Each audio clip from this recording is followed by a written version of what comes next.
त्यानंतर तयारायचं माणसाच्या समूहाला कळप म्हणत नाही तर समाज म्हणतात, कारण प्राण्यांच्या एकत्र राहण्यात बुद्धी पुरस्परता नसून सहज प्रेरणेचा भाग असतो.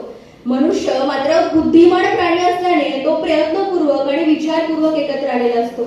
या एकत्रितपणातून निर्माण झालेल्या समाजातील धर्मांचे नियमन सुद्धा बुद्धीने व्हावे अशी अपेक्षा केली तर वावगी होणार नाही, परंतु पुष्कळदा असे होताना दिसत नाही. अशा वेळी विद्रोहाची अनेक रूपे जन्माला येतात. वारकरी संत परंपरेच्या विद्रोहाचा प्रवास सर्वसाधारणपणे असाच आहे. नेमकं याच वारकरी परंपरेच्या विद्रोहाची चिकित्सा करण्यासाठी उभी आहे. नमस्कार, मी कोड क्रमांक 3 विषय मांडतीये. हा वारकरी विद्रोह विनम्र आहे.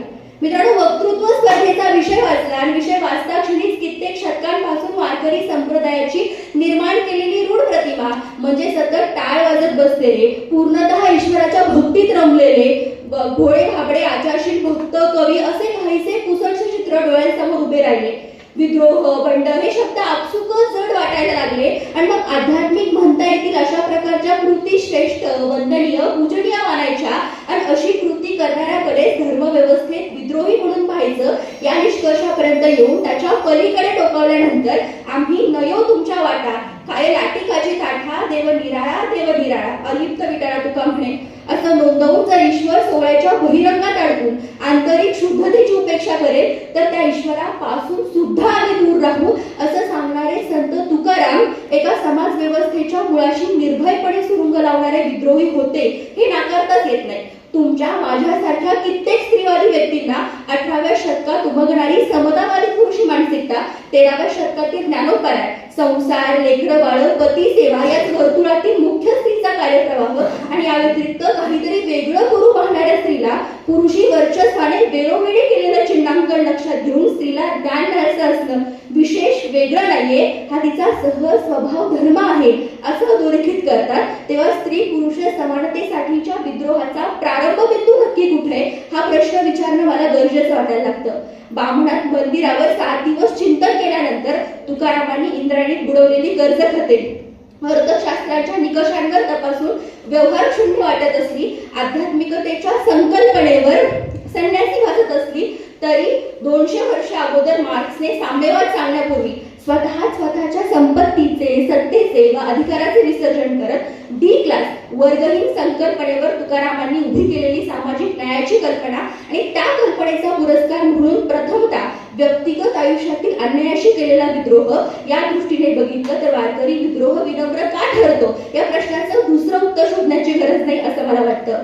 श्रीमंत ब्राह्मण एकनाथ गरीब शूद्राच्या लहान लेकरांना कडेवर घेऊन अर्धी भाकरी खाऊन येतात. या प्रसंगातील गरीब आणि श्रीमंत या दोनच कसोट्यांवर एकनाथांची पडताळणी केल्यामुळे कदाचित हा प्रसंग फक्त त्यांचा संवेदनशीलपणा, दयावान वृत्ती आणि शांती ब्रह्मप्रतिमेचा पुरावा ठरत असेल, पण या पलीकडे जाऊन उच्चवर्गीय ब्राह्मण आणि शूद्र या संकल्पना लक्षात घेतल्या की वर्ण व्यवस्था, जाती व्यवस्थेवर आम्ही ब्रह्मपुरीचे ब्राह्मण याती कु नाही लहान आम्हा सोवळे ओवळे नाही विटाळ देखो कवणे ठाई हा समानतेचा, बरोबरीचा अट्टहास फक्त अभंगातून नाही तर जीवनातून रुजवणारे विद्रोही एकनाथ लक्षात घेतले की हा विद्रोह का आणि कशासाठी या विषयाच्या अनुषंगाने येणाऱ्या प्रश्नाचं साधं सोपं म्हणजे विद्रोहाचं साध्य म्हणून असलेलं स्वरूप आणि धर्माशी वाद संवाद करत धर्माचा अर्थ विस्तार करून परंपरेला काल सुसंगत बनवण्याचा साध्य सहजपणे लक्षात येते.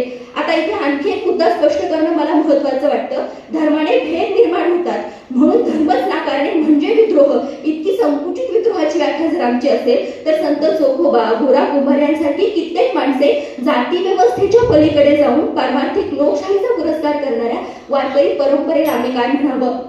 संत चोखोबा असतील, त्याचबरोबर वेश्या व्यवसाय, देह विक्रेते आई असताना या संत परंपरेत संत म्हणून ठामपणे जगणाऱ्या संत कानोपात्राचे अभिव्यक्ती स्वातंत्र्य, विचार स्वातंत्र्य असेल किंवा देह असून सुद्धा देहाला काय करावं हे सांगणारे संत ज्ञानोपाराय असतील, या प्रत्येकानं वेदांचाही पुनर्विचार करायला हवा.